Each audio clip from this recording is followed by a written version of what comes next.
letter was waiting outside my door when I came home at 11:47 p.m. And the strangest thing wasn't the fact that someone had left a letter there. The strangest thing was that it looked like they almost took it back. The cream-colored envelope was lying slightly crooked on the floor. One corner was bent, and there was a small mark on the paper, like someone had been holding it for a long time before finally letting go. Nobody wrote letters anymore, not real letters, not ones written by hand. My apartment building was usually full of bills, delivery notices, and advertisements nobody wanted, but this was different. This looked personal. I picked it up. There was no apartment number, no last name, no explanation, just 2 words written on the front. For you. I turned it over. On the back, beside the seal, there was a small signature. Daniel. I stood alone in the hallway, listening to the old lights buzzing above me, because there was one problem. I didn't know anyone named Daniel. I lived in apartment 304 of an old brick building on Maple Street. It was the kind of place where people saw each other every single day, but never actually knew each other. You knew faces, not names. The woman who always carried a red umbrella, the man who bought flowers every Friday, the old couple downstairs who argued every morning but still walked outside holding hands. And then there was me, the girl from 304, always with headphones in, always holding a coffee, always looking like I had somewhere important to be, even when I didn't. I brought the letter inside and placed it on my kitchen table. For almost an hour, I just stared at it. Opening someone else's letter felt wrong, but it didn't have a name. It didn't have an address. It was outside my door. Maybe it was meant for me, or maybe someone had made a mistake. Eventually, curiosity won. I opened it.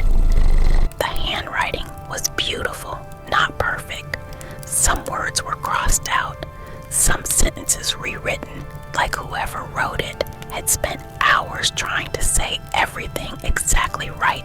The first sentence made me stop breathing. I know you probably think nobody notices. I stared at the page. You move through life like you're trying not to take up too much space, like you say sorry even when you haven't done anything wrong.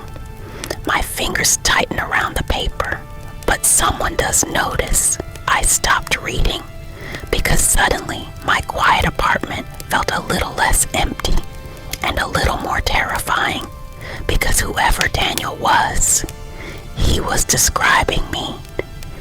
The next morning, I told myself I was only trying to return it. That was all. Find Daniel, give him back the letter.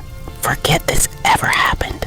Simple, except nothing about this felt simple. I knocked on apartment 301 first. My neighbor Clara opened the door. She was in her 70s and somehow knew everything happening in the building. Daniel, she repeated. She thought for a moment. No Daniel on this floor. You're sure? She laughed. Honey, I know when someone buys a new toaster in this building. I smiled. Okay, sorry. I was about to leave when she looked at the envelope in my hand. Then her expression changed. Wait, what? I saw someone outside your door. My smile disappeared. What? A man? When? A few nights ago, late. My stomach tightened. What did he look like? She looked toward the stairs. Tall, dark coat. Then she added something that stayed with me. He looked nervous. Nervous, she nodded. Like he wanted to knock, but couldn't. That night, I read more. I told myself I was looking for clues, but that wasn't true. I wanted to know what else he wrote. I see how you smile at strangers, even when you look exhausted. I see how you hold the elevator door for people who don't even say thank lived here. He had seen me. I know this probably sounds impossible, but sometimes you can notice someone without really knowing them. I should have been scared. Maybe part of me was. But another part of me felt something I hadn't felt in a very long time. Seen. Because most of my life, I felt invisible. My last relationship ended with him telling me I was too hard to understand. My friends cared, but they were busy with their own lives. Everyone always thought I was okay because I was good at pretending. And now, a stranger somehow noticed everything everyone else missed. The only clue I found was hidden inside the envelope. A tiny logo, a bookstore 3 streets away, the last chapter. After work, I went there. The shop smelled like old pages and coffee. A girl behind the counter looked up. "Can I help you?" "This is going to sound strange," I said. She smiled. "The best stories usually start like that." I showed her the envelope. "Do you sell these?" She nodded. "Yes, handmade. We only have a few." "Do you remember someone named Daniel buying one?" Her expression changed. Actually, my heart jumped. "What?" "I do." "You do?"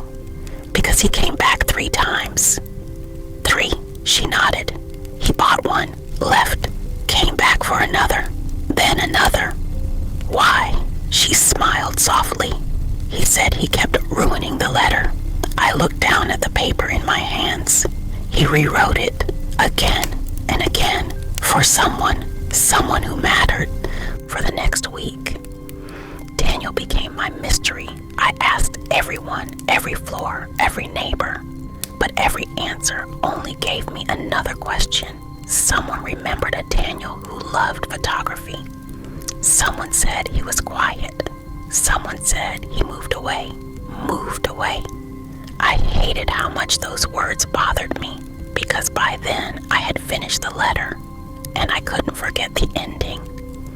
Maybe I'll never give this to you. Maybe I'll walk past you tomorrow and stay silent like I always do. But if somehow these words find you, please remember one thing. You are much easier to love than you think. I cried when I read that, which felt ridiculous.